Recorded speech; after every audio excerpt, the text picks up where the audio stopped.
Hello, എന്തൊക്കെയാണ് വിശേഷങ്ങൾ? എല്ലാവർക്കും സുഖമായിരിക്കും. നല്ല മഴയുള്ള ദിവസമാണ്, ചൊവ്വാഴ്ചയാണ്, എല്ലാവരും ജോലിക്കൊക്കെ പോയിട്ടുണ്ട്, ഒക്കെ എനിക്കറിയാം. എന്നാൽ നിങ്ങൾ ഫോണൊക്കെ എടുക്കുന്ന സമയത്ത് എൻ്റെ ഈ വീഡിയോ കണ്ടിട്ടുണ്ടെങ്കിൽ ഇഷ്ടപ്പെടുന്ന ലൈക്ക് ചെയ്യാനും അതുപോലെ തന്നെ നിങ്ങൾക്ക് എന്തെങ്കിലും പറയാനുണ്ടെങ്കിൽ ജസ്റ്റ് ആ വീഡിയോയ്ക്ക് ഒന്ന് കമൻറ്റ് ചെയ്യാനും മറക്കരുത്. നമുക്ക് വീഡിയോയിൽ പോയാലോ. എന്താണ് ഈ ഫേസ്ബുക്ക് മോണിറ്റൈസേഷൻ? ഒന്നും വേണ്ട, ഈ ഫേസ്ബുക്കിന് കുറച്ച് പൈസ കിട്ടുന്നുള്ള കാര്യം നിങ്ങൾക്കറിയോ? ഞാൻ പറഞ്ഞുതരാം. അതിനായിട്ട് നമ്മൾ ആദ്യം നമ്മുടെ ഫേസ്ബുക്ക് എടുക്കാം. അതിൽ നമ്മൾ പ്രൊഫൈൽ ഓപ്പൺ ചെയ്തിട്ടുണ്ടെങ്കിൽ അതിലൊരു 3 ഡോട്ട്സ് കാണാം താഴെ. ഈ 3 ഡോട്ട്സിൽ ക്ലിക്ക് ചെയ്തിട്ടുണ്ടെങ്കിൽ അതിൽ ടേൺ ഓൺ പ്രൊഫഷണൽ മോഡ് എന്നുള്ളൊരു ഓപ്ഷൻ കാണും.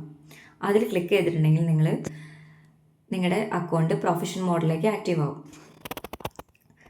വീണ്ടും നിങ്ങൾ ഈ പ്രൊഫൈലിൽ പോയിട്ടുണ്ടെങ്കിൽ അതിൽ പ്രൊഫഷണൽ ഡാഷ്ബോർഡ് എന്നുള്ളൊരു ഓപ്ഷൻ കാണാം. അതിൽ ക്ലിക്ക് ചെയ്തിട്ടുണ്ടെങ്കിൽ നിങ്ങളൊരു 10K ഫോളോവേഴ്സ് ഉള്ള ഒരാളാണെന്നുണ്ടെങ്കിൽ നിങ്ങളിടുന്ന റീൽസിനോ അല്ലെങ്കിൽ ഫോട്ടോസിനോ ഒക്കെ നിങ്ങൾക്ക് ക്യാഷ് ഏൺ ചെയ്യാൻ പറ്റും.